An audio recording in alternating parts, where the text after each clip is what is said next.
So I'm going to be replacing the carpet on this stairs. Originally we had runner type effect, which didn't go the full width of the tread, and to be honest it looks lovely, but I find dust and grit, especially when it's an open staircase, just gets caught in those edges. So I've decided to replace the carpet with a full width carpet. As you can see, it's an open staircase, but it's got a bit of a decorative like plinth or edging on the front. So a full round tread carpet, the back and front, just doesn't work on this staircase. So what I've done is I've used threshold edging in J profile, as you can see.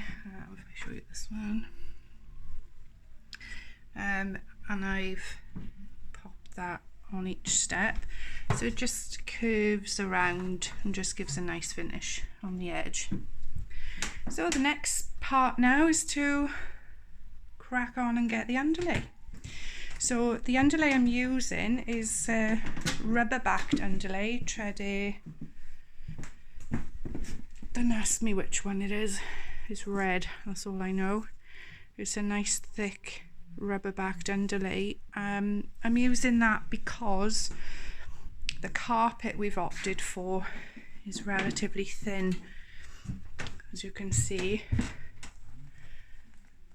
It's a couldnt cob Sisal Carpet. Now very, very thin, so I needed a nice thick underlay to go underneath there.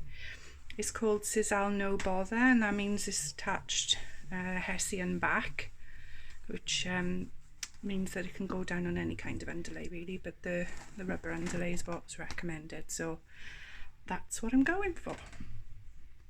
So I'm going to take measurements of the treads, and I'm going to cut the underlay so that it comes right up to the bar, but leaves a little gap here on the edge because I want the carpet to be tucked down in the gap.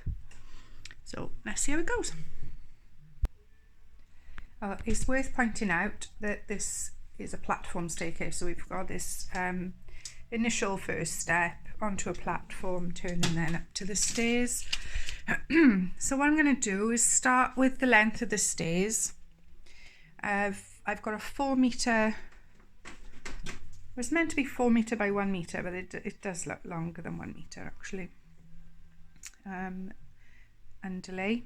So I'm just going to measure the width of the stairs, which I know from fitting the grippers is roughly about 81 centimetres. Just bear with me a sec.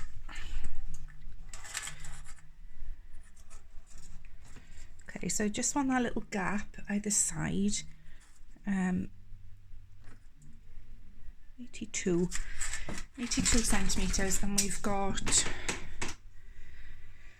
1, 2, 3, 4, 5, 6, 7, 8, 9 treads. So what I'm going to actually do is use the width of the roll. I'm going to measure my 82 centimetres and mark it off.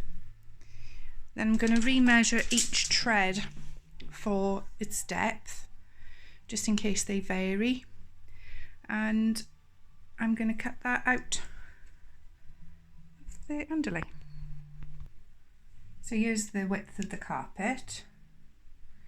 I've not cut the depth actually, what I thought would be easier.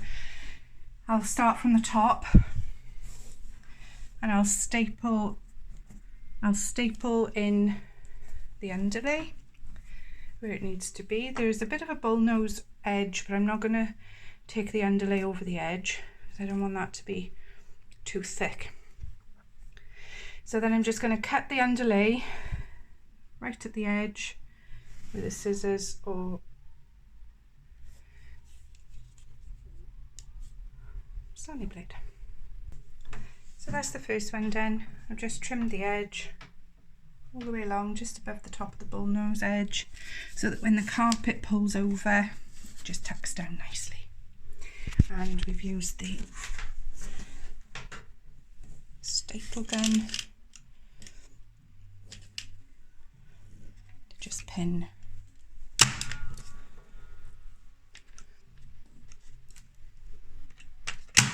make sure that's secure.